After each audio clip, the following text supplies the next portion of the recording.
Пустины-пусики, пупсики-мопсики, шлепсики-мопсики и другие обитатели нормальности, нормального леса сказали нам... Ладно. Они сказали.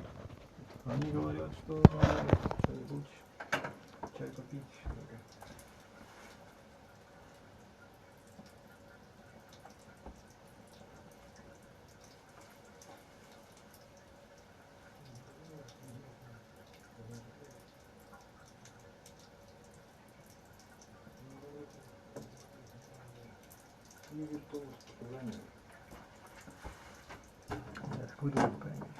Зеленый чай снизит.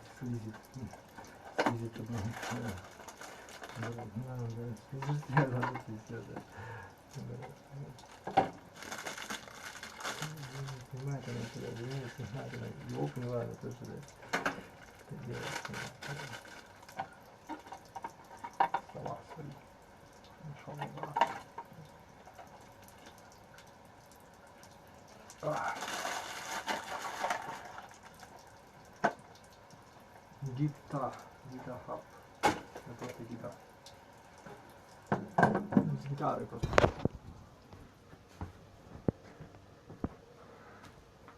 Круглая гора. Круги в глазах твоего. Я. Ну как говорят.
For easier playlist here, and check the description for corrections, clarifications, and an index of the different parts of the video.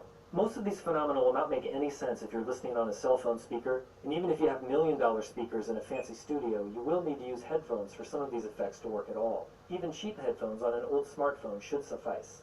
You might want to watch the series with your hand on the metaphorical volume knob. I've made every effort to normalize the levels to an appropriate loudness, but I'll be using a lot of pure tones, and they reproduce pretty differently on different playback systems, so the sounds may be too loud or too quiet on your setup. You have been warned. Binaural beats. Headphones will be required for this illusion to work. When When two tones combine, the wavefronts of the sound can mix in a constructive or destructive fashion, meaning sometimes they cancel each other out and sometimes they reinforce each other. Listen as the pitch of these two tones gets closer to each other.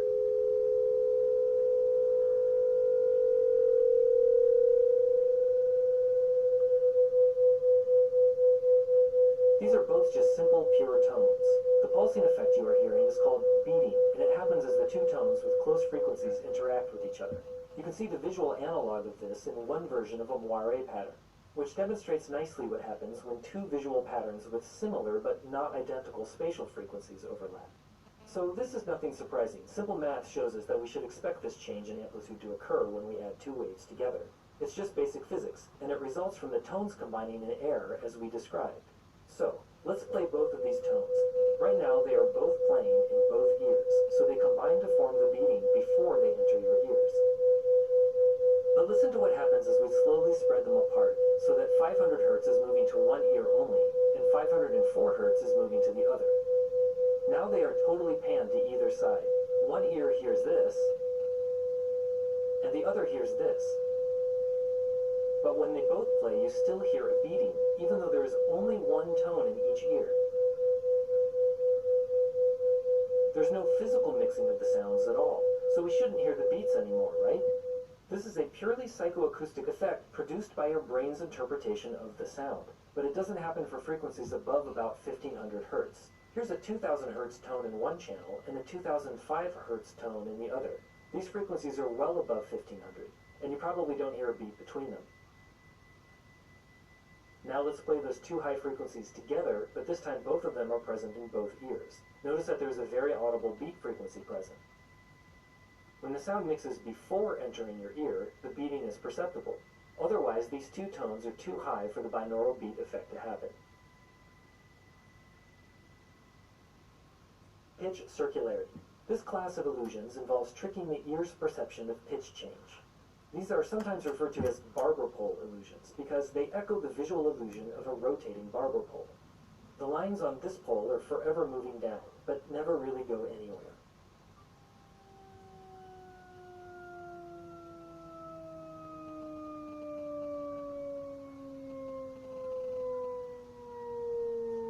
The audio you are hearing, called a Shepard-Rissé tone, sounds as if it is descending in pitch.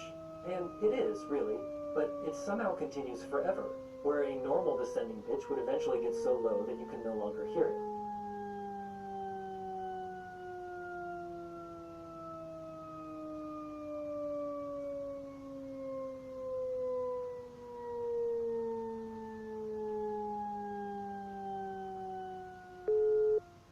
How is this magic accomplished? Recall that most sounds, including this one, are actually composites of frequencies. This tone is built of many frequencies one octave apart. Some are very low, some are very high. Your ear picks all this up and sort of vaguely places the real pitch somewhere in the middle. Perhaps you perceive this tone as being rooted here. At any rate, as all of these frequencies start to descend, the lowest frequencies are subtly faded out and new frequencies are subtly faded in at the top. We thus create an auditory barber pole.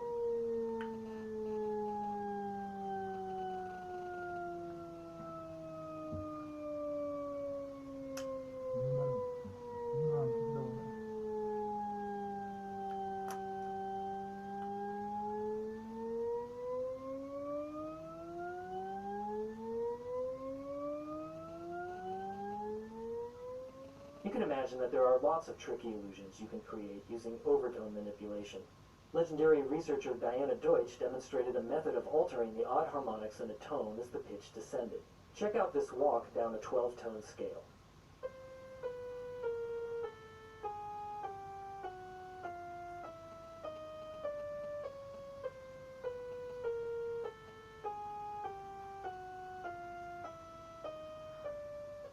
You can see how the harmonics subtly fade away as the tone descends, until the mutated tone becomes equivalent to the tone we started at, thus creating another form of circuit.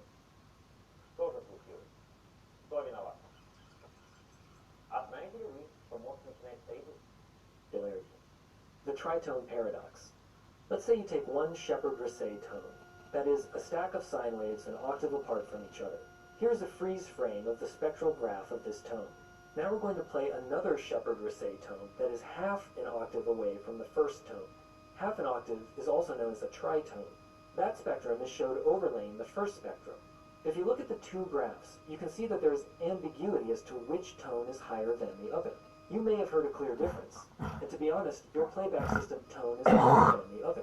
You may have heard a clear difference, and to be honest, your playback system may be biasing these results. But it would seem reasonable to guess that if we played these two tones for many different listeners, one of two outcomes would be likely. Either the listeners would randomly distribute themselves into two camps, one that thought the first tone was higher and one that thought the second tone was higher, or that a majority of listeners would find one of the tones to be higher and the other to be lower. What Deutsch and her colleagues found was stranger. There was a clear preference as to which tone was higher, but the particular preference depended on where in the absolute pitch scale the tone occurred. Meaning, if the first tone was a C, there would be one bias. If the first tone was an E, or F, or G sharp, that preference might change. You can see the preference shift on this graph.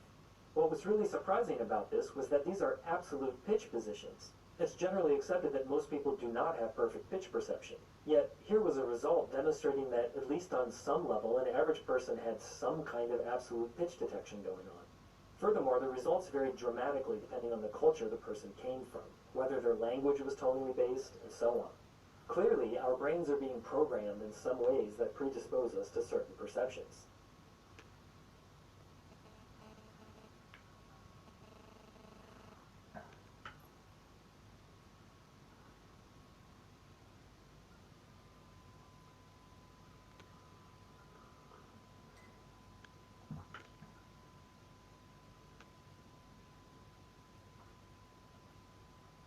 Tempo circularity, the Rissé beat.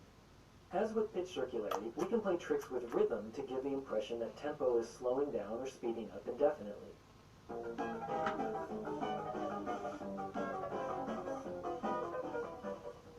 In this example, the tempo is indeed slowing, yet somehow the music never stops moving along.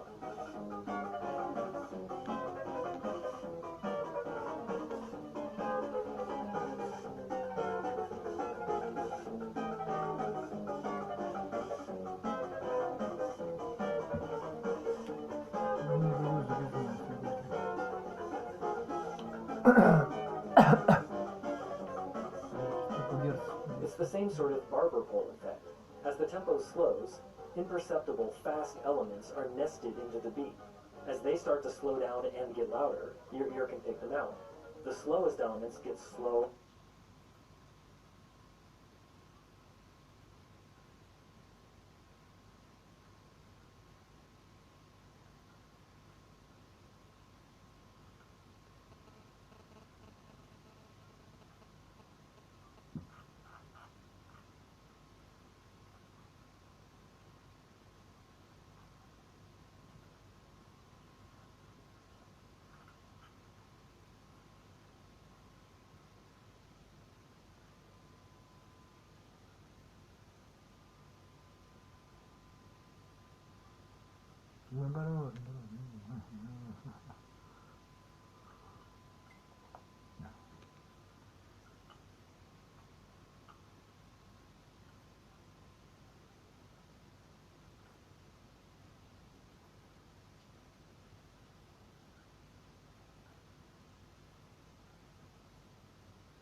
Здорово. Да, да.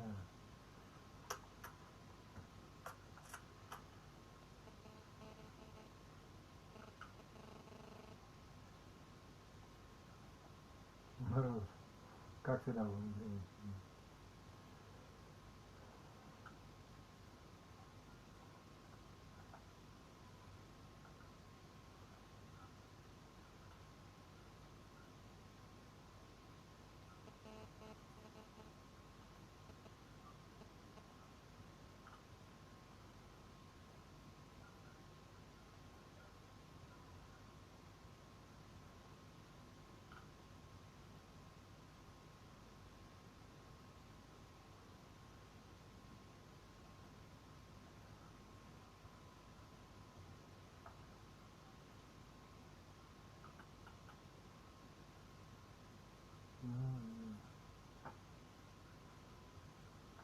Да,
Vortex.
Нет, нет.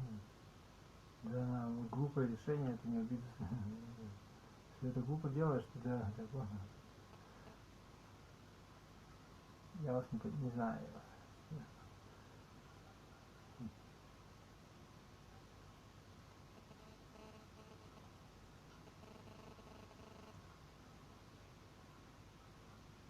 Ну, здорово, что плохого?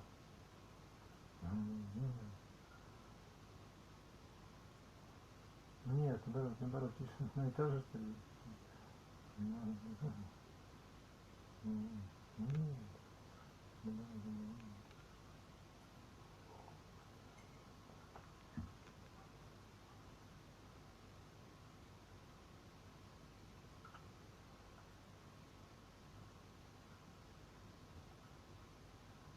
вот он говорит, я буду... А, публиковать не будет? Нет, наоборот.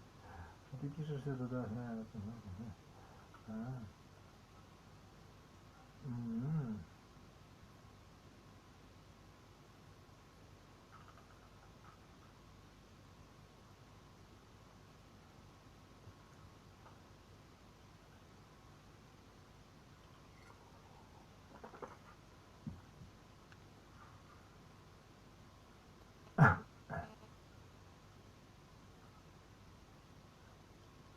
Ну, наоборот.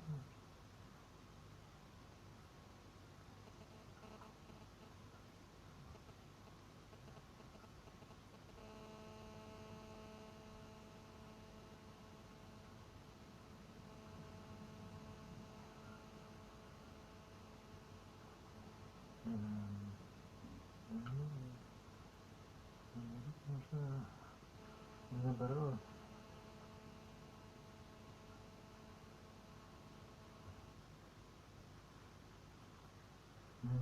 Это и есть то самое. А, это ты так думаешь. Ну вот это говорил он тебе. Ну это важно. Ну да, вот это он говорит тебе. Ага, вот это он имеет в виду.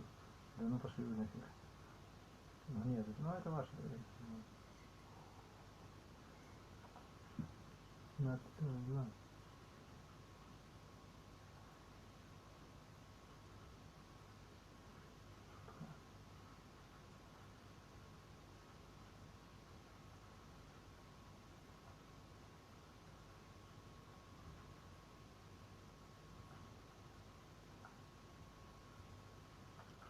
Такая тупость, блин, вообще.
Да наоборот.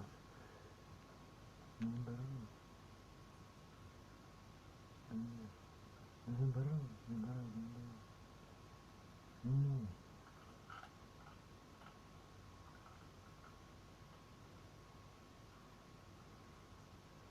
Пошел.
Сон.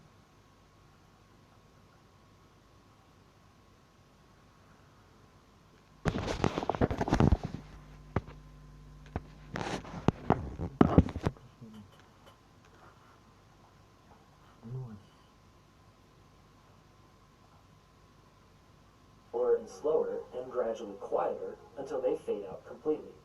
Note that there is a demonstration recé beat you can find all over the internet with a quick search. It's a great example, but it changes tempo gradually, and to really experience the illusion properly, you have to listen to it for a while, at least 45 seconds.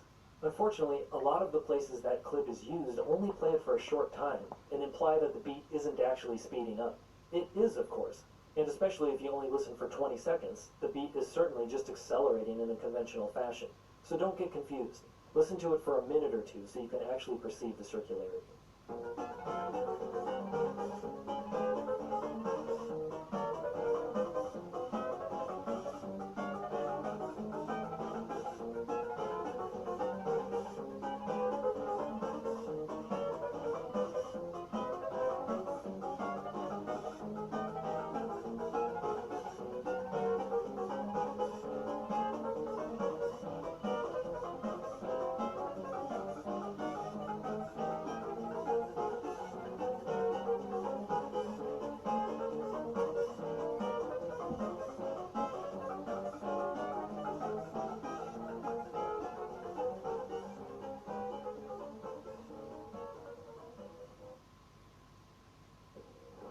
Как ты думаешь, сколько стоит такой автомобиль?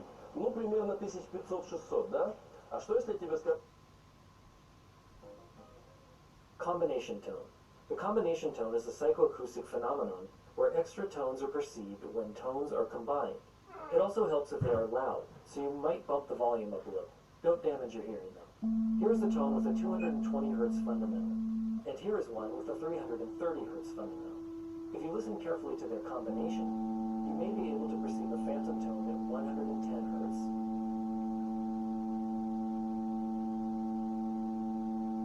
And another at 550 Hz.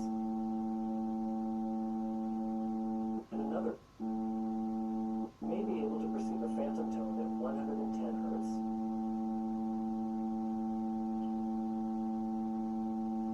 And another at 550 Hz.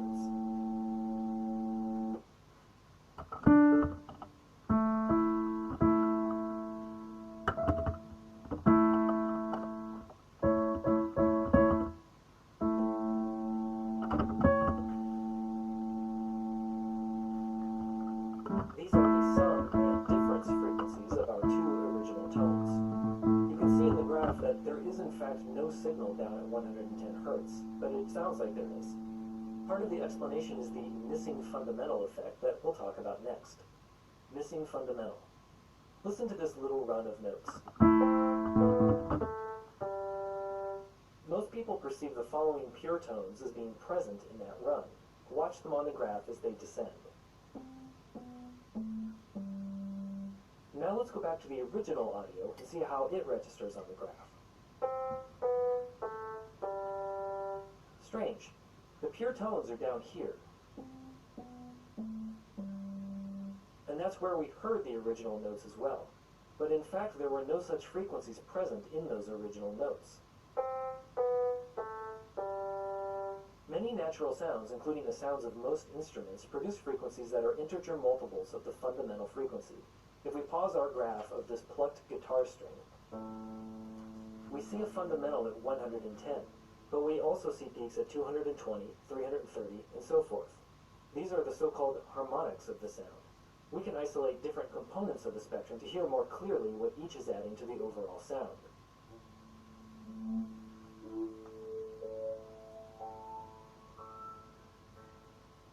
Our ears are quite used to this sort of pattern. So used to it, in fact, that it will sort of fill in missing parts when it expects them to be present. Listen to what happens if we remove the lowest peak, also known as the fundamental, from the sound.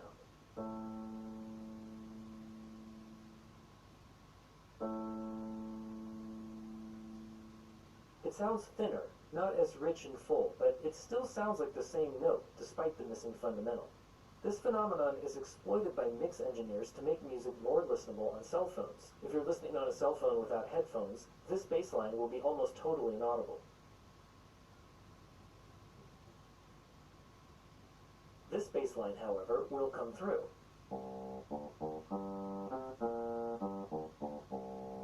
The difference is that the second bass line has overtones present in the tone of the instrument.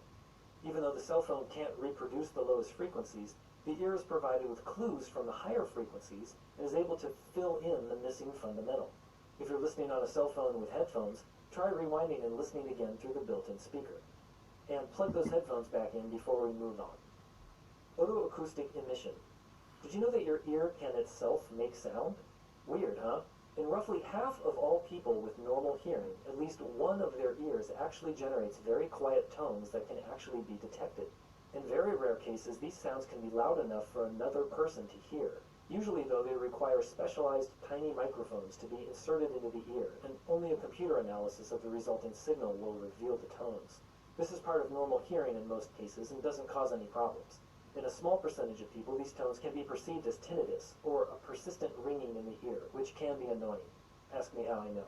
I searched for a recording of these sounds, and I'm sad to say which with me sounds, In roughly half of all people with normal hearing, at least one of their ears actually generates very quiet tones that can actually be detected. In very rare cases, these sounds can be loud enough for another person to hear. Usually, though, they require specialized tiny microphones to be inserted into the ear, and only a computer analysis of the resulting signal will reveal the tones. This is part of normal hearing in most cases and doesn't cause any problems. In a small percentage of people, these tones can be perceived as tinnitus, or a persistent ringing in the ear, which can be annoying. Ask me how I know. I searched for a recording of these sounds, and I'm sad to say I found none. Maybe it's not possible to make a listenable recording. Let me know if you have any leads.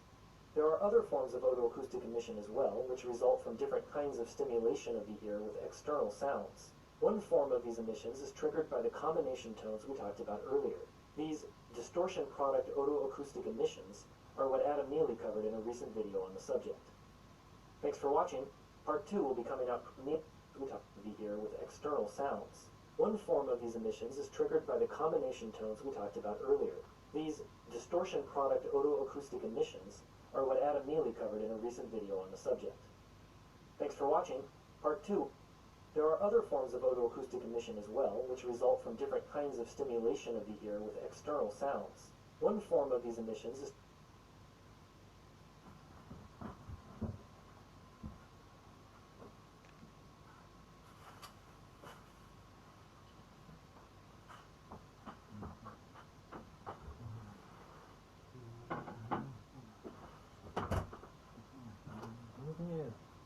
Нет, нет, нет, нет.